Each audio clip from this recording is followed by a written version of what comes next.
Sakit atau tidaknya kalau ditusuk jarum itu relatif ya, karena setiap orang punya ambang nyeri masing-masing. Nah, tetapi ditekankan di sini jarum akupuntur itu kecil banget diameternya, ya sekitar 0,025 mm, ya 0,025 mm. Jadi kalau dibandingkan dengan jarum suntik atau jarum infus, jarum akupuntur ini hanya 1/10 kali lipatnya aja ya. Kalau di ukuran normal dalam bidang kedokteran itu kan istilahnya gauge untuk jarum. Nah, untuk jarum akupuntur ini sekitar 31 sampai 33 gauge. Sedangkan untuk jarum suntik atau jarum infus itu 18 sampai 24 gauge ya. Jadi perbandingannya kan sangat besar ya. Nah, kalau yang saya rasakan sendiri ya seperti digigit semut gitu aja, sedikit sebentar, begitu jarum masuk tidak terasa apa-apa kok. Jadi relatif tidak sakit.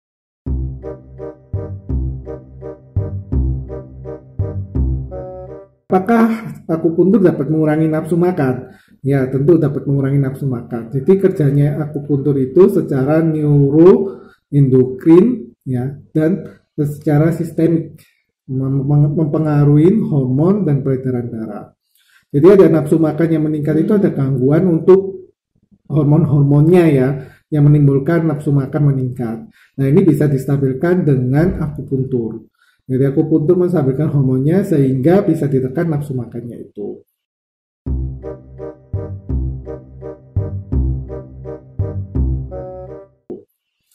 Kemudian ada pertanyaan, apakah akupuntur selalu pakai jarum? Ya, memang pada mulanya perkembangan akupuntur di awal-awal itu menggunakan jarum. Tetapi sekarang metode kedokteran sudah berkembang lebih maju. Jadi akupuntur ini juga mengikuti perkembangan ilmu kedokteran ya. Antara lain menggunakan gelombang suara atau yang dinamakan sono akupuntur, menggunakan stimulasi listrik atau elektrostimulator yang dinamakan elektroakupuntur.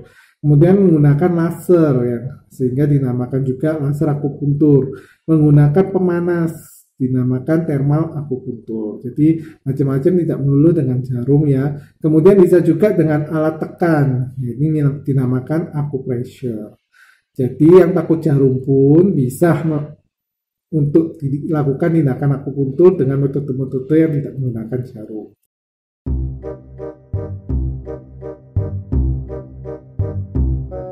Oke. Terus ada pertanyaan juga, berapa persen sih dok efektivitas akupuntur untuk menguruskan berat badan? Nah, penelitian terakhir di tempat saya studi yaitu di FKUI RSCM tahun 2016 oleh kakak kelas saya. Jadi untuk menguruskan berat badan ini akupuntur itu pada semua subjek penelitian itu berhasil menguruskan berat badan, tetapi beda-beda ya turunnya.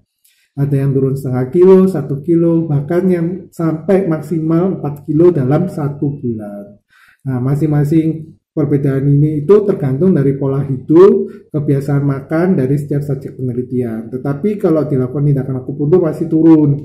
Nah, ini harus diimbangin juga dengan gaya hidup dan kebiasaan makan agar bisa dipertahankan turunnya itu. Karena kalau loss bisa juga kembali naik bahkan melebihi daripada berat badan yang awal.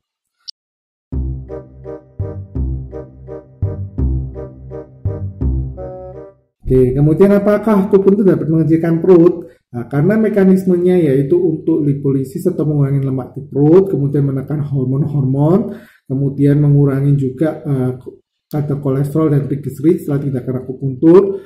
Nah, oleh karena itu bisa mengecilkan perut. Nah, tetapi perlu diimbangi juga dengan olahraga dan gaya hidup ya.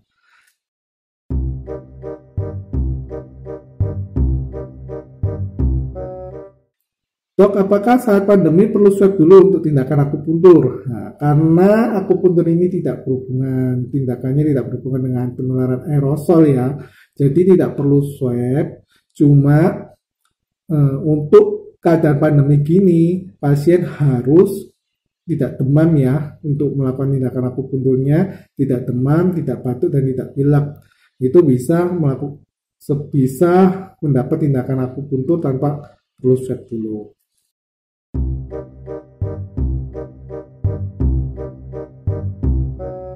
Kemudian yang terakhir, apakah jarum yang digunakan sekali pakai? Ya, jarum ini harus sekali pakai karena protokol tindakan akupuntur terkini itu jarum yang disposable, yang sekali pakai tidak boleh digunakan ya, ulang. Jadi apabila ada yang melakukan tindakan akupuntur dengan jarum dipakai ulang, jangan mau ya Bapak Ibu ya, sebab protokolnya yang sekarang adalah dipakai sekali aja jarumnya. Ya, sekian dari saya, terima kasih.